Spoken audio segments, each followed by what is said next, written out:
ലോകത്തിലെ അതിസമ്പന്നന്മാരുടെ പട്ടികയിൽ ചില മാറ്റങ്ങളൊക്കെ വന്നിട്ടുണ്ട്. ആദ്യത്തെ 10ൽ നിന്ന് ഇന്ത്യയുടെ അതിസമ്പന്നനായ മുകേഷ് അംബാനി പുറത്തായിട്ടുണ്ട്. ഹുറൂൺ ഗ്ലോബൽ റിച്ച് ലിസ്റ്റിൻ്റെ പുതിയ റിപ്പോർട്ടിലാണ് അതിസമ്പന്നന്മാരെ കുറിച്ചുള്ള വിവരങ്ങൾ അടങ്ങിയിരിക്കുന്നത്. ഈ ലിസ്റ്റ് പ്രകാരം ലോകത്തിലെ ഏറ്റവും അതിസമ്പന്നൻ ടെസ്ലയുടെ മേധാവി ഇലോൺ മസ്ക് ആണ്. അദ്ദേഹത്തിൻ്റെ ആസ്തി $420 ബില്യൺ. ലോകത്തെ ആദ്യത്തെ 10 പേരുടെ ലിസ്റ്റിൽ നിന്ന് പുറത്തായെങ്കിലും മുകേഷ് അംബാനി തന്നെയാണ് ഇന്ത്യയുടെ അതിസമ്പന്നന്മാരിൽ ഇപ്പോഴും ഏറ്റവും മുന്നിലുള്ളത്.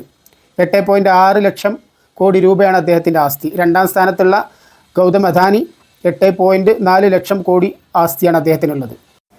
ഈ അതിസമ്പന്നന്മാരുടെ ലിസ്റ്റിലേക്ക് ഇന്ത്യയിൽ നിന്നൊരു സർപ്രൈസ് എൻട്രി ഉണ്ട്. ഇന്ത്യയുടെ അതിസമ്പന്നന്മാരുടെ പട്ടികയിൽ 3-ാം സ്ഥാനത്തുള്ളതും അവർ തന്നെയാണ്. SCL ടെക്നോളജീസിൻ്റെ ചെയർപേഴ്സൺ റോഷ്നി നാഡാർ. SCL ടെക്നോളജീസിൻ്റെ മേധാവി ശിവ് നാഡാർ കമ്പനിയുടെ 47% ഓഹരിയും തൻ്റെ ഏക മകളായ റോഷ്നി നാഡാറിൻ്റെ പേരിൽ എഴുതിയതോടുകൂടിയാണ് അവരുടെ സർപ്രൈസ് എൻട്രിക്ക് വഴിയൊരുക്കിയത്. ഏതായാലും ലോകത്ത് അതിസമ്പന്നരായ 5 സ്ത്രീകളുടെ ലിസ്റ്റിലും റോഷ്നി നാഡാർ ഇടം പിടിച്ചിട്ടുണ്ട്. 3.5 ലക്ഷം കോടി രൂപയാണ് റോഷ്നി നാഡാറിൻ്റെ ആസ്തി. ഇനി ഗ്ലോബൽ ലിസ്റ്റിലേക്ക് വീണ്ടും വരാം. ഗ്ലോബൽ ലിസ്റ്റിൽ നേരത്തെ പറഞ്ഞ പോലെ 1-ാം സ്ഥാനത്ത് ടെസ്ലയുടെ മേധാവി ഇലോൺ മസ്ക് ആണ്. $420 ബില്യൺ ആണ് അദ്ദേഹത്തിൻ്റെ ആസ്തി. 2-ാം സ്ഥാനത്തുള്ളത് ആമസോണിൻ്റെ മേധാവി ജെഫ് ബെസോസ് ആണ്. അദ്ദേഹത്തിൻ്റെ ആസ്തി $266 ബില്യൺ.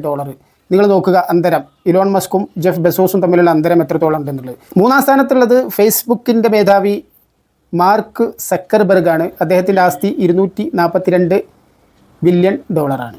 അതേസമയം ഏഷ്യയുടെ ബില്യനെയർ തലസ്ഥാനം എന്ന പദവി മുംബൈക്കായിരുന്നു. അത് നഷ്ടപ്പെട്ടിട്ടുണ്ട്. ഈ റിപ്പോർട്ട് പ്രകാരം അത് ഷാങ്ഹായിക്കാണ്, ചൈനയിൽ നിന്നുള്ള നഗരം.